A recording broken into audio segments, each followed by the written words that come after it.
Chapitre 7. Riches et pauvres.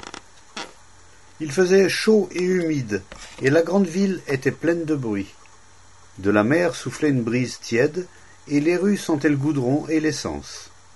Le disque du soleil, rouge et large, descendait majestueusement dans l'océan, et la chaleur était encore plus intolérable.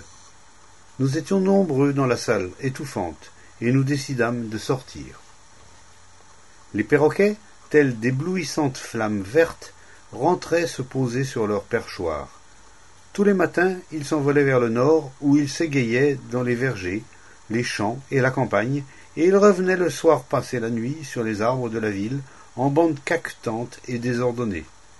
Ils ne volaient jamais droit comme les autres oiseaux, mais changeaient sans cesse de direction ou se laissaient brusquement tomber sur un arbre. C'étaient les oiseaux les plus turbulents qui soient, mais ils offraient un spectacle charmant avec leur bec rouge et leur plumage vert où la lumière mettait des reflets dorés. Les vautours, lourds et laids, tournaient en large cercle et s'installaient sur les palmiers pour y passer la nuit. Un homme passa en jouant de la flûte. Il remonta la rue sans cesser de jouer et nous le suivîmes.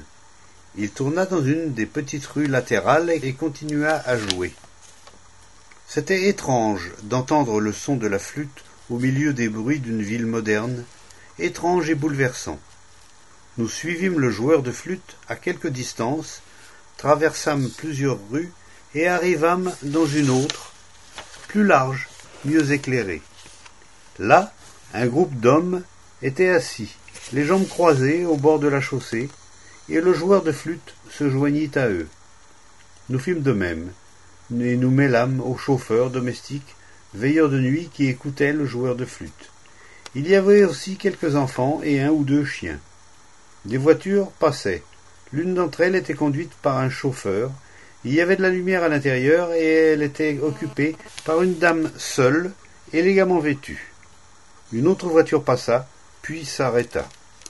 Le chauffeur en descendit et vint s'asseoir avec nous. Tout le monde parlait et avait l'air heureux d'être là. Tous riaient, gesticulaient, mais le chant de la flûte dominait toute l'assemblée. Oui, c'était agréable d'être là, parmi ces gens. Puis nous nous levâmes et reprîmes notre promenade. Nous nous dirigeâmes vers la mer, passant près des maisons brillamment éclairées des riches. Les riches créent une atmosphère particulière.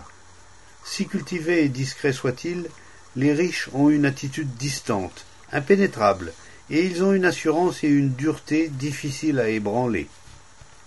Ils ne sont pas les possesseurs de la richesse, ils sont possédés par elle, et c'est pire que la mort. Leur vanité se traduit par la philanthropie. Ils se croient les dépositaires de leur richesse. Ils ont des bonnes œuvres, ils créent des organismes charitables, ils sont les fondateurs, les bâtisseurs, les donateurs. Ils bâtissent des églises, des temples, mais leur Dieu est le Dieu de leur or. Quand il y a tant de misère et d'avilissement, il faut être bien endurci pour être riche. Certains viennent poser des questions, discuter, trouver la réalité. Pour le riche comme pour le pauvre, il est extrêmement difficile de trouver la réalité. Le pauvre désire être riche et puissant, et le riche est déjà pris dans l'engrenage de ses propres actions. Et pourtant il croit et il va de l'avant. Il spécule, non seulement en bourse, mais sur la vie future, sur l'éternité. Il joue sur les deux tableaux, mais il ne gagne que ce qu'il a dans le cœur. Ses croyances et ses cérémonies, ses espoirs et ses craintes n'ont rien à voir avec la réalité, car son cœur est vide. Plus l'extérieur est brillant, plus l'intérieur est pauvre. Renoncer à la richesse, au confort et aux honneurs est chose relativement facile. Mais renoncer au désir d'être, de devenir, demande une grande intelligence et une grande compréhension. Le pouvoir que donne la richesse est un obstacle pour comprendre la réalité. De même le pouvoir que donnent le talent et les capacités. Cette forme particulière d'assurance est de toute évidence une activité du moi. Et bien qu'il soit difficile de le faire, cette sorte d'assurance et de pouvoir peut être laissée de côté.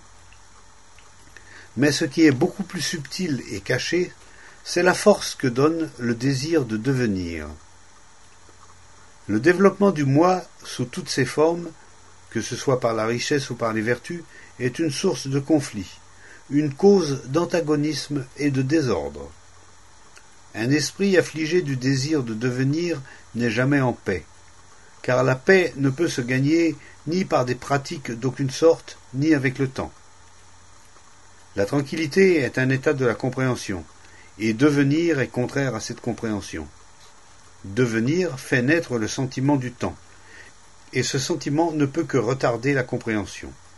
Le « je serai » est une illusion causée par l'importance que s'attribue le moi. La mer était aussi agitée que la ville, mais cette agitation avait quelque chose de réel et de profond. L'étoile du soir brillait à l'horizon.